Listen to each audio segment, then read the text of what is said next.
You've got to be kidding me. They just upgraded my favorite outdoor camping fan and gave us one in pink. I'm so excited about this. You've got to be kidding me. He's gorgeous. I love it. This one is gonna go crazy with like the sports and baseball moms when you're out on the field all day.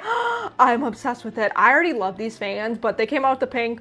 It was a no-brainer. I absolutely had to have it. It is a 30,000 milliamp fan. You have all of the settings down here. You have the dial to control the fan speed, 4 different oscillating settings up to 120 degrees. It has a timer, the LED light that goes all the way around with 3 different brightnesses, which this is so crucial to have on hand for emergency situations as well. I know a lot of people are dealing with like the tornadoes, power outages right now. We are just starting out with storm season, so these fans are important to have on hand. It's come with a little remote. It's in the bag right now. We'll get it out later, but there's a little cubby for it in the back.